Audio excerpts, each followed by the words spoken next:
अगर आपको लगता है कि महिला नेता बहुत ही साफ सुथरी और राजनीति की मिसाल होती हैं, तो जरा रुकिए, क्योंकि एडीआर की ताजा रिपोर्ट जो बता रही है वो चौंकाने वाली है।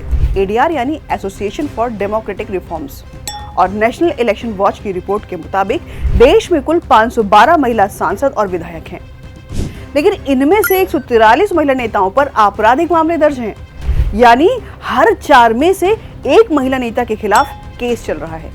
और इतना ही नहीं, इनमें से 78 पर तो हत्या या किडनैपिंग जैसे गंभीर आरोप भी हैं।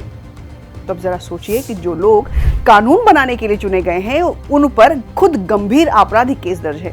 और अगर महिला नेताओं के आपराधिक आंकड़े पार्टी के हिसाब से देखे जाएं, तो बीजेपी की 217 में से 23% पर, कांग्रेस की 83 में से 34% पर, टीडीपी की 20 में से 65% पर और आप की 13 में से 9 पर आपराधिक मामले दर्ज हैं। और ये आंकड़े सिर्फ चौंकाते नहीं हैं, सोचने पर मजबूर भी करते हैं।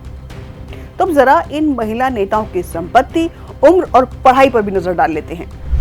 दोस्तों, औसतन हर महिला नेता के पास 20 करोड़ रुपए से ज्यादा की संपत्ति है और इनमें 17 महिला नेता तो अरबपति यानी 100 करोड़ से ज्यादा की मालकिन है।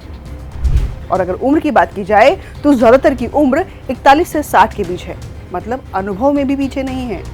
और पढ़ाई में तो 71% महिला नेता ग्रेजुएट या उससे ऊपर है, यानी ये ना तो अनपढ़ हैं और ना ही अनुभवहीन। तो फिर ये आपराधिक छवि क्यों? और ये सिर्फ महिला नेताओं की बात नहीं है।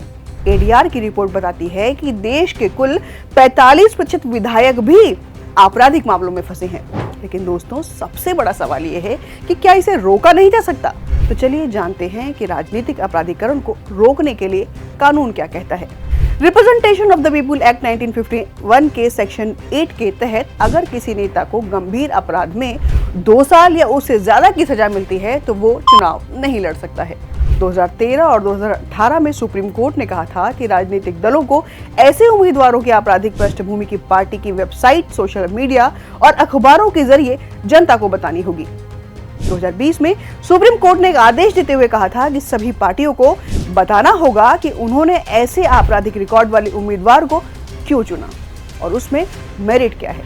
लेकिन अफसोस की बात यह है कि इन नियमों की अनदेखी आम बात हो गई है, शायद इसलिए क्योंकि जनता भी वोट डालते वक्त उम्मीदवार का इतिहास नहीं जानती और सिर्फ नाम और पार्टी देखती है।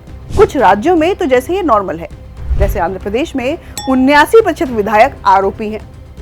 तो सवाल ये उठता है कि क्या राजनीति अब समाज सेवा नहीं रही, बल्कि सेटिंग का खेल बन गई है? तो दोस्तों, अब वक्त आ गया है थोड़ा जागने का, थोड़ा सवाल पूछने का। तो जब अगली बार वोट देने जाएं तो ये जरूर देखें कि जिसे आप चुनने जा रहे हैं उसका आखिर रिकॉर्ड क्या है। कहीं ऐसा तो नहीं जिसे आप देश का नेता बना रहे हैं वही कानून का सबसे बड़ा उल्लंघन करता हो। राजनीति को साफ करना है तो शुरुआत वोटर को खुद करनी होगी और वो शुरुआत आपसे हो सकती है।